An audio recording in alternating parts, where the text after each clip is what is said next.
अस्सलामुअलैकुम वरहमतुल्लाहि वबरकातुहू। मैं हूं आपकी मेजबान नाजिश खान और आप देख रहे हैं आपका अपना चैनल नून नायाब ब्लॉगर।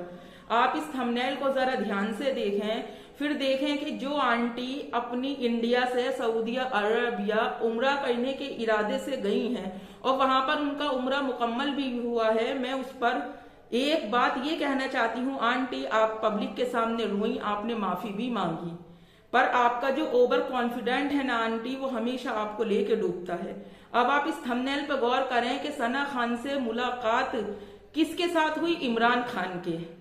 सना खान और इमरान खान का क्या कनेक्शन है आंटी? आपने अपने पिछले ब्लॉग में बताया था कि मैं सना खान को वॉच करती हूँ और मैं सना खान की वीडियो देखने के बाद बहुत कुछ सीखती हूँ और मैंने भी रब से अपनी जिंदगी वही चाही थी जो आज सना खान अपनी जिंदगी गुजार रही हैं।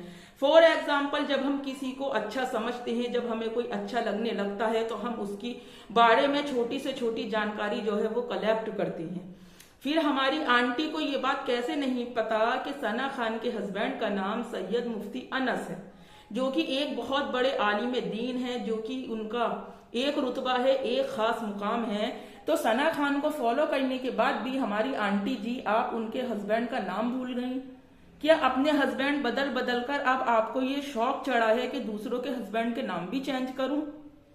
कम से कम अगर ओवर कॉन्फिडेंट में रहने की आपकी आदत है और वही आपकी निजाम जिंदगी है, तो इतनी पाक जगह जाने से पहले तो आंटी अपने उस ओवर कॉन्फिडेंट को अपनी सो कोल्ड अलमीरा में बंद करके लॉक लगा जाती हैं आप। और ये भी आपका झूठ है कि आपकी सना खान से मुलाकात हुई, जबकि ये भी आपने झूठा थंबनेल लगाया है, झूठा आपने टाइटल लिखा है, झूठी आप स्क्रिप्ट तैयार कर रही हैं। आपने बताया कि पाकिस्तान के कुछ मुझे लोग मिले थे जिन्होंने मुझे ये बताया कि सना खान इस फ्लैट में रहती थी और रहने के बाद में आपको उन लोगों ने बहुत ज्यादा दुआएं भी दी। अब ये पॉइंट ऑफ व्यू है कि जो औरत नुक्ते नुक्ते की चीज अपनी वीडियो में दिखाना नहीं भूल रही, जो औरत वहां की हर एक बात हमारे साथ शेयर कर रही है, जो वीजा दिखाकर कार्ड भी इसीलिए लेती है ताकि पब्लिक को जियारत करा सके मक्का मुकर्रमा की। तो मैं ये बात कहना चाहती हूँ कि आंटी जी, आपके उम्रा में जाने से पहले आज तक पब्लिक ने वहां की जियारत नहीं की, किसी भी पब्लिक ने लाइव वहां का कुछ भी नहीं देखा, मतलब ना काबातुल्ला देखा, ना वहां की जियारत की, ना वहां की अजान देखी, ना वहां की नमाज देखी। तो फिर आंटी, आप साफ साफ क्लियरली ये बात कर दें ना कि ये वीजा दिखाकर जो कार्ड खरीदा गया है, जैसा कि आपने कहा है कि मैं सोशल मीडिया के टच में रहती हूँ, कैसी आप सोशल मीडिया के टच में रहने वाली हैं आंटी? वहां जाने के बाद इंसान खाना पीना, उठना बैठना, सोना सब भूल जाता है, किसी को किसी की बात का होश नहीं रहता, क्योंकि हज और उम्रा की सआदत अल्लाह रब्बुल इज्जत हर किसी को नहीं नसीब फरमाता। आप कहती हैं कि करोड़पति भी बैठा रह जाता है, आपकी बात बिल्कुल सही है, पर आप ये भी कहें कि अल्लाह ताला हज और उम्रा हर एक इंसान का कबूल भी नहीं फरमाता है।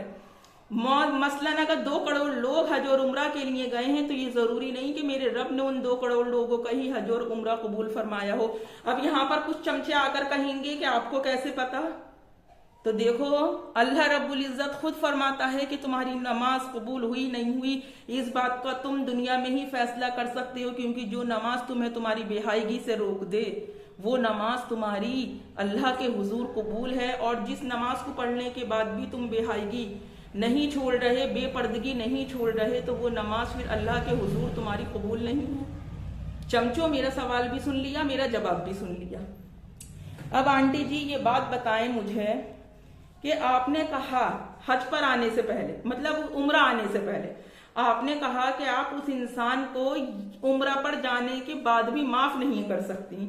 जब उस इंसान को आप उम्रा पर जाने के बाद भी माफ नहीं कर सकती, तो फिर हर एक वीडियो उस बंगड़ी चोर को क्यों टैग करती हो? मोहब्बत जिससे होती है उसकी हर एक चीज प्यारी होती है, पर नफरत जिस इंसान से हो जाए ना, तो जिन रास्तों से वो गुजरता है, और आप कहती है उस बंगड़ी चोर ने आपके साथ इतना बुरा किया है। जब नफरत जिससे होती है, तो फिर आंटी वो तो नफरत ही है, वो चाहे किसी भी चीज से हो। फिर आप अपनी हर एक वीडियो उसे टैग क्यों करती हैं? और जब अपनी वीडियो हर एक उसे टैग करती हैं, जब उसकी बीवी भी हैं, अभी तक आप उसके निकाह में हैं, अभी तक भी आपका तलाक नहीं हुआ है, ना उसने आपको खुला दिया है, ना आपने उससे खुला लिया है, तो मैंने ये भी दीन के रोशनी में ही सुना है, ये भी मैंने हदीस में ही पढ़ा है कि जिस इंसान के ऊपर कर्जा होता है उसे हज और उम्रा जाना नहीं है, पहले वो अपना कर्जा माफ करे, उसके बाद वो हज और उम्रा पर जा सकता है। जब आप अभी तक अपने शौहर के निकाह में हैं, उसकी ही बीवी कहलाई जा रही हैं, तो फिर आंटी अगर आपका शौहर इस काबिल नहीं था, इस लायक नहीं था, आप अपने शौहर का कर्जा माफ कर सकती थी, तो उम्रा जैसी सआदत जब मेरे रब ने आपको नसीब फरमाई तो फिर आपने उसका कर्जा क्यों माफ नहीं किया? आप उसका कर्जा माफ कर सकती थी ना।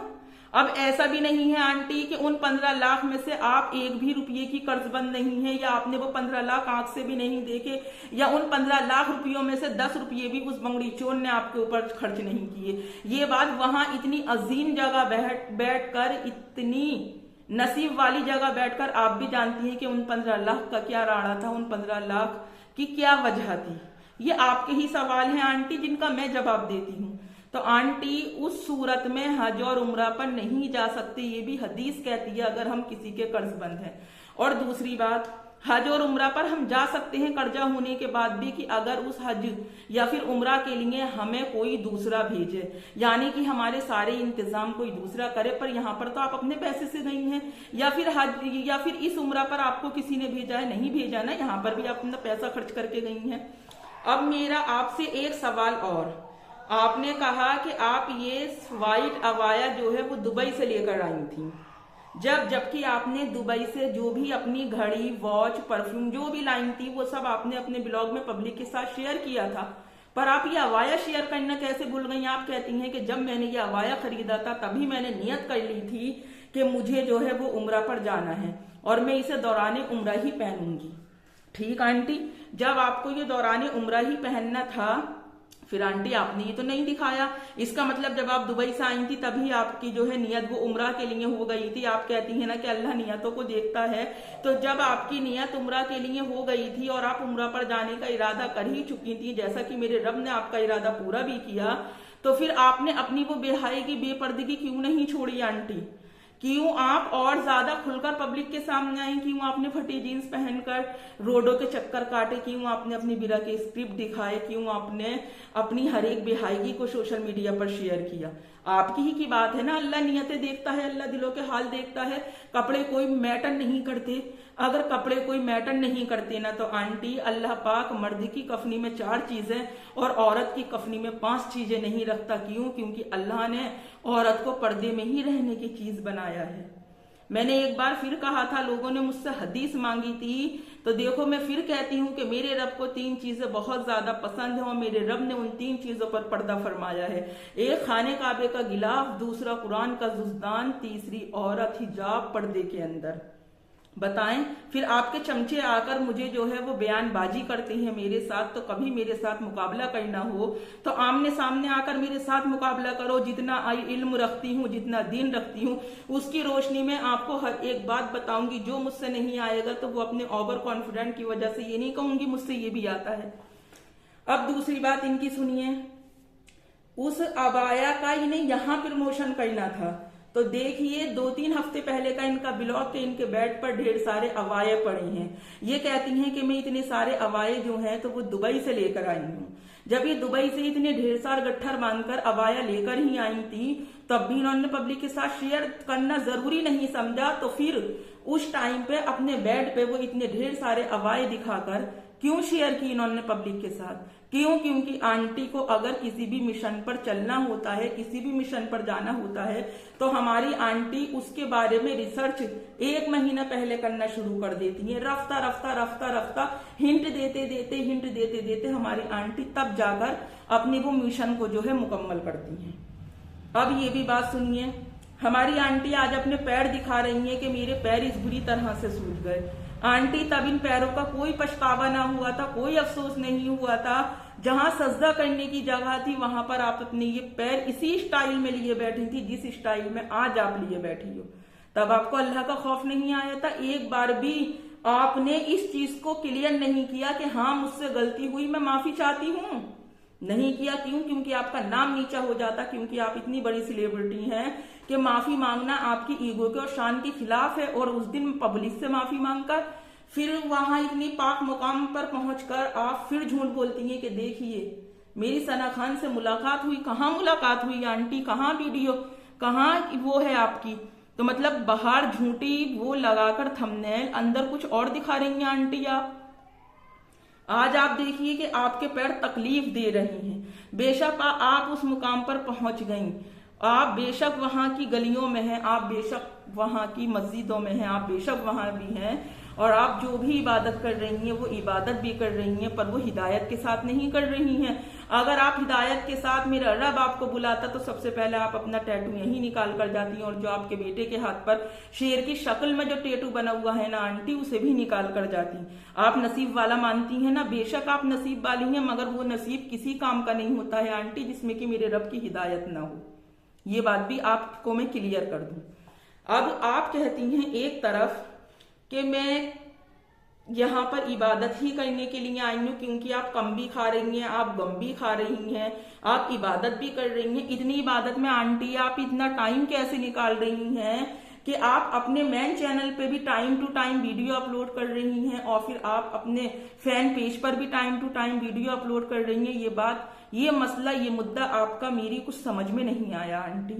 मैं कंफ्यूज हूं आंटी कि आप इतना टाइम, इतनी इबादत करने के बाद भी कैसे, क्यों, कब निकाल लेती हैं कि आप पब्लिक से भी डेट टू बिल्कुल टिकटॉक हर 1 मिनट का वीडियो आप अपने ब्लॉग में दिखा रही हैं पब्लिक को।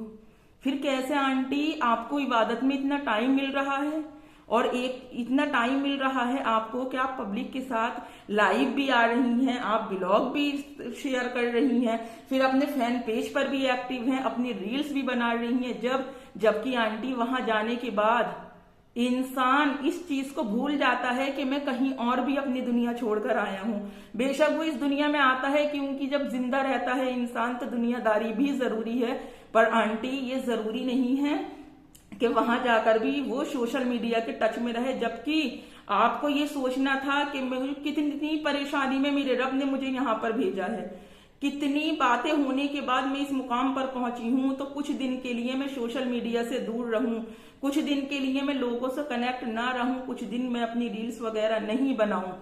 और देखिए आपकी दादागिरी, हकीकत बात है, ये आपकी दादागिरी है। आप कहती हैं कि वीडियो में सॉन्ग मत देखो, आप उनकी जो फीलिंग है वो चीज देखो।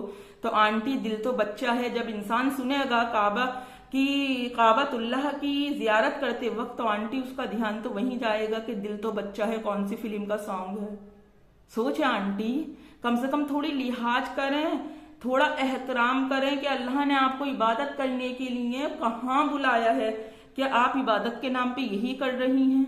बहुत से लोगों को सच कहती हूँ, मेरे ब्लॉग देखने के बाद, मेरी वीडियो देखने के बाद मिर्चियों के फव्वारे लग जाते होंगे, पर मुझे कोई मतलब नहीं है उन्हें मिर्चियां लगे या मिर्चियों का पाउडर लगे। पर ये जो हकीकत बात है वो मैं ही वही चीज शेयर कर रही हूँ मैं। और जो ये कहते हैं ना मुझे जलन और हसद है, लानत भेजती हूँ मैं ऐसे जलन और हसद पर जिसमें कि मेरे रब की हिदायत मेरे साथ ना हो। समझें आप जरा इस बात को, पहचाने जरा इस बात को। और देखिए इबादत हो रही है, देखिए आपका बड़ा बेटा है अली, उसके चेहरे पे वाकई नूर आया है। अगर आप आंटी आपकी तैयारी तो ये बहुत टाइम से चल रही थी, तभी तो फेस का इतना पॉलिश हो रहा था। और फिर एक बात बताएं, जब इबादत के लिए जा ही रही थी, कोई भी आप फैशन के इरादे से नहीं गई, तो सबसे पहले तो आपने यहीं पर ही देखिए मेहंदी लगवानी शुरू कर दी थी। जब उस सुहाग के नाम की मेहंदी भी लग रही है, उसे वीडियो भी टैग हो रही है, उसके नाम का सारा कुछ तामझाम भी हो रहा है, तो आंटी कर्जा भी तो उसके नाम का है जो आपको उतारते बनता है। अल्लाह ने आपको इतना साहिब हैसियत बनाया है, ये नहीं बनाया आपको अल्लाह ने इतना साहिब हैसियत।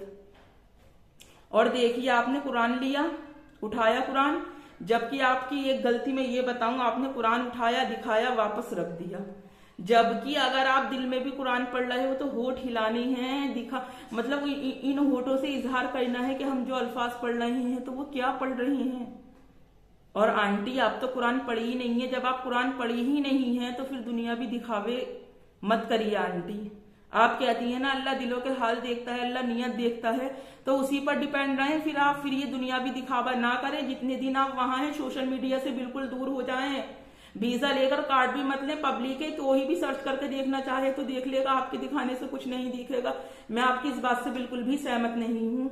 अल्लाह आपको हिदायत दे उस उम्र के दौरान कि आप अपनी अगली पिछली गलतियों की माफी मांगे और वाकई मेरे रब आपको हिदायत देकर भेजे। ये मेरी पहली बार मेरे दिल से आपके लिए दुआ निकल रही है कि अल्लाह आपको हिदायत देकर भेजे, अल्लाह आपको राह रास्त पर चलाकर भेजे, अल्लाह आपको नेक साले बनाकर भेजे।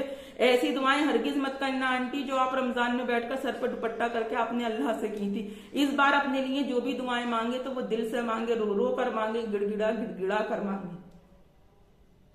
और जो बैड कमेंट्स करने वाले हैं, दिल खोल के अपनी ऐसी तैसी करो, मुझे कोई फर्क नहीं पड़ता है और ना मैं डिलीट करती हूँ। देखो जो है वो रहते ही हैं।